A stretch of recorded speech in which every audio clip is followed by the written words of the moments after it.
જય માતાજી મિત્રો, જર્ની વિથ જયરાજમાં તમારું હાર્દિક સ્વાગત છે। આજે અમે તમને એક એવી પવિત્ર અને ઐતિહાસિક જગ્યાના દર્શન કરાવવા જઈ રહ્યા છીએ જેનો મહિમા અને પરંપરા જાણીને તમે દંગ રહી જશો। જો તમે હજુ સુધી અમારી ચેનલને સબસ્ક્રાઇબ નથી કરી તો અત્યારે જ કરી દેજો અને આ વિડીયોને લાઇક અને શેર જરૂરથી કરજો જેથી આપણી આ ભવ્ય સંસ્કૃતિની માહિતી દરેક સુધી પહોંચી શકે। મિત્રો, આજે આપણે વાત કરવાના છીએ ભાવનગર જિલ્લાના પાલીતાણા તાલુકામાં આવેલા પવિત્ર કદમગીરી ધામની। આ ધામને મહાલક્ષ્મી એટલે કે મા કમલાનું વૈશ્વિક સેન્ટર માનવામાં આવે છે। તમને જાણીને નવાઈ લાગશે કે હજારો વર્ષો પહેલા જ્યાં આજે આ પર્વત છે ત્યાં પશ્ચિમ મહાસાગર લહેરાતો હતો। શાસ્ત્રો અને પુરાણોમાં આ વિસ્તારનો ઉલ્લેખ જંબુદ્વીપ તરીકે કરવામાં આવ્યો છે। આજે પણ જ્યારે આપણા બ્રાહ્મણો કોઈ પણ શુભ કાર્યમાં સંકલ્પ કરાવે છે ત્યારે જંબુદ્વીપે ભરતખંડે એવું બોલે છે અને આ એ જ પવિત્ર ભૂમિ છે જેનો ઉલ્લેખ પરાંબા વિલાસ નામના પ્રાચીન પુસ્તકમાં મળે છે। શાસ્ત્રો મુજબ જ્યારે દેવો અને દાનવો વચ્ચે અમૃત મેળવવા માટે સમુદ્ર મંથન થયું હતું ત્યારે જે 14 રત્નો નીકળ્યા હતા તેમાંના એક સાક્ષાત મહાલક્ષ્મી હતા। માનવામાં આવે છે કે આ પવિત્ર કદમગીરીની ધરતી પર જ માં મહાલક્ષ્મીનો પ્રાદુર્ભાવ એટલે કે પ્રાગટ્ય સૌપ્રથમવાર આ જગતમાં થયો હતો।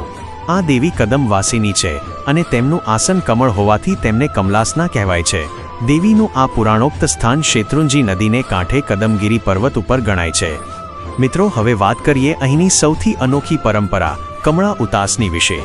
આખા ભારતમાં હોળી ફાગણ સુદ પૂનમના દિવસે પ્રગટાવવામાં આવે છે, પરંતુ કદમગીરીના ડુંગર ઉપર આ હોળી એક દિવસ વહેલી એટલે કે ફાગણ સુદ 14ના દિવસે પ્રગટાવવામાં આવે છે। આ દિવસની પાછળ એક ખૂબ જ સુંદર પૌરાણિક કથા છે।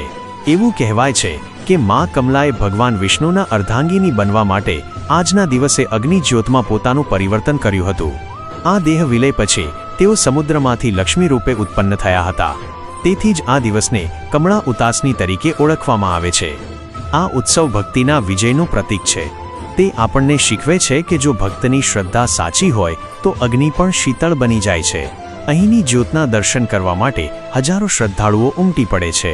મિત્રો, કમળા ઉતાસનીની પ્રદક્ષિણાનો મહિમા અપરંપાર છે। એવી અતૂટ શ્રદ્ધા છે કે જે કોઈ ભક્ત શ્રદ્ધાપૂર્વક આ પવિત્ર જ્યોતની પ્રદક્ષિણા કરે છે તેના જીવનમાંથી સર્વ રોગો દૂર થાય છે અને વર્ષો જૂના દુઃખમાંથી મુક્તિ મળે છે।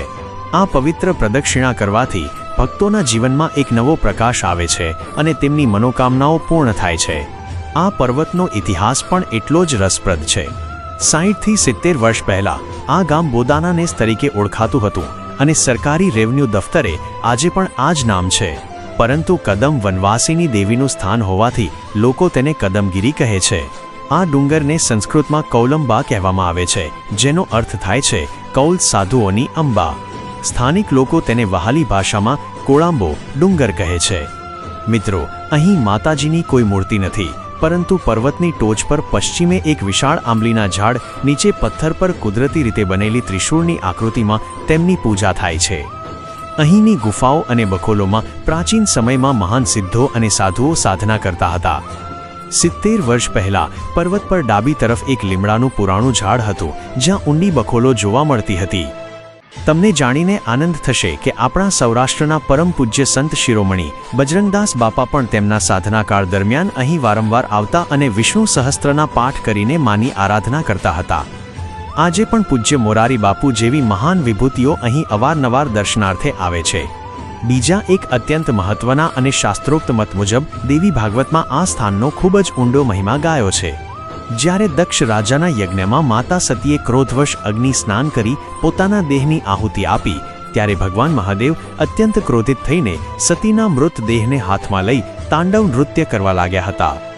આ તાંડવથી જગતનો વિનાશ થઈ જશે તેવા ભયથી ભગવાન વિષ્ણુએ પોતાના સુદર્શન ચક્રથી માતા સતીના શરીરના ટુકડા કર્યા હતા। પુરાણોમાં ઉલ્લેખ છે કે આ ટુકડાઓ પૃથ્વી પર જ્યાં જ્યાં પડ્યા ત્યાં ત્યાં એક એક શક્તિપીઠ બની। કદમગીરી એ જ પવિત્ર ધામ છે જ્યાં માતાજીના દેહનો એક પવિત્ર ભાગ પડ્યો હતો। તેથી જ આ જગ્યાને 24મી શક્તિપીઠ કમલાલય માનવામાં આવે છે। અહીં માં કમલા 10મી મહાવિદ્યા તરીકે બિરાજમાન છે, જે શ્રદ્ધાળુઓ માટે આસ્થાનું પરમ કેન્દ્ર છે। કમળા ઉતાસનીના પવિત્ર દિવસે અહીંનું દ્રશ્ય જોવા જેવું હોય છે। આજુબાજુના ગામના નવપરિણીત દંપતીઓ ખાસ અહીં દર્શન કરવા આવે છે। તેઓ હોળીની પ્રદક્ષિણા કરી તેમાં શ્રીફળની આહુતિ આપે છે। ત્યારબાદ તે શ્રીફળને અગ્નિમાંથી બહાર કાઢીને પ્રસાદ સ્વરૂપે લેવામાં આવે છે. આ આખો વિસ્તાર પ્રાકૃતિક સુંદરતા અને ધાર્મિક શ્રદ્ધાનો એક અદ્ભુત સંગમ છે. શત્રુંજય પર્વતની છાયામાં આવેલું આ ધામ પંથકના લોકો માટે આસ્થાનું કેન્દ્ર છે. ગુજરાતના 222 રજવાડાઓ પૈકીનું આ એક પવિત્ર ગામ છે, જ્યાંના તાલુકદાર દરબાર વાદસુર રાવત કામળિયાએ આ સ્થાનના વિકાસ માટે અનેક સેવાભાવી કાર્યો કર્યા છે. હાલમાં કામળિયા ટ્રસ્ટ દ્વારા અહીં આવતા શ્રદ્ધાળુઓ માટે ભોજન અને છાસની કાયમી વ્યવસ્થા કરવામાં આવે છે. અહીં દર વર્ષે લાખોની સંખ્યામાં લોકો દર્શનાર્થે આવે છે. તો મિત્રો, આ હતો કદમગીરી કમળાઈ માતાજી અને કમળા ઉતાસનીનો અદ્ભુત ઇતિહાસ. આશા છે કે તમને આ વિડીયો ગમ્યો હશે અને તમે પણ કદમગીરીના આ પવિત્ર ધામના દર્શને જરૂરથી જશો. કોમેન્ટમાં જય કમળાઈમાં લખવાનું ભૂલતા નહીં. અને જો વિડીયો પસંદ આવ્યો હોય તો અમારી ચેનલ જર્ની વિથ જયરાજને સપોર્ટ કરજો. ફરી મળીશું આવી જ કોઈ પવિત્ર જગ્યાના ઇતિહાસ સાથે. ત્યાં સુધી રામ રામ, જય માતાજી.